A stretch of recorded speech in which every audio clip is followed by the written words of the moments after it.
I'm here with Jimmy Corderas, and we are going to chat about the WWE's TLC and Stairs event from Sunday night in Cleveland. And Jimmy, I want you to be very careful because that monitor and that monitor, they all are connected by wires. So if you were to lift that and try to go across the room with it, it would explode in your face.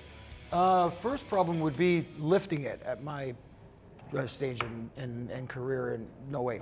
What was your reaction when you watched Dean Ambrose see a monitor explode in his face, leading to the finish? I'll be honest. I wanted to put my head through a monitor at that point. I kind of it left me scratching my head. I didn't understand it, and I understand the idea of trying to get creative with a finish and not wanting to damage Dean Ambrose in the process of losing a match. I would argue they did it. It was counterproductive. I agree. It was counterproductive. Trying to get over creative.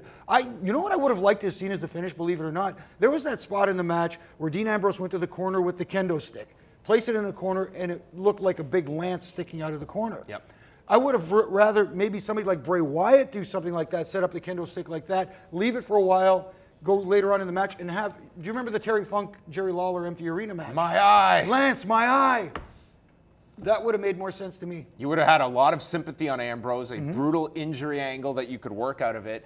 And I think the two, just having a great main event match, a winner and a loser, that doesn't damage the guy. And I think there's this paranoia that we can't beat anybody. And in the process, not only is it kind of just this 50-50 booking, but at the same time, in this case where you get too over creative, there's no heat on Bray for this finish. No. It's not like he did anything dastardly. It's just your babyface and Dean Ambrose looks like an idiot here. Heat's on the audio guy or the video guy who didn't put a long enough cable for Dean Ambrose to actually hit him.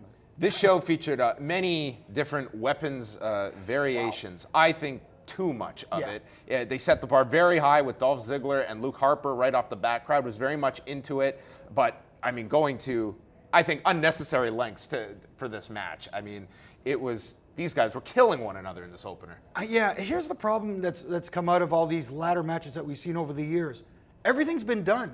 There is nothing left to do, and in order to raise the bar even more, you just got to maim yourself. There's no other way to do it.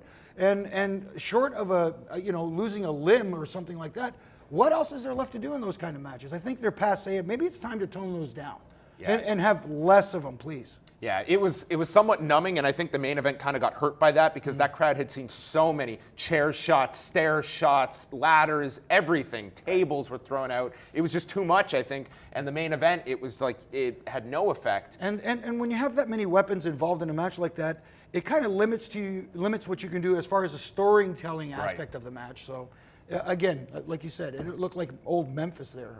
One positive I thought was they had John Cena beat Seth Rollins. It was rather expected, but nonetheless, I really like the idea that they hit it home. You're getting Cena and Lesnar at the Royal Rumble, and it's the final match between them, and making that feel like a big, big main event for the Royal Rumble. So I enjoyed that aspect of going off the air. You knew what your main event was for the next pay-per-view. Absolutely, and John Cena is the only one that makes sense at this time right now to face Brock Lesnar. I can't see anybody else. And I was pleasantly surprised with the nice reaction that Roman Reigns got with the surprise appearance.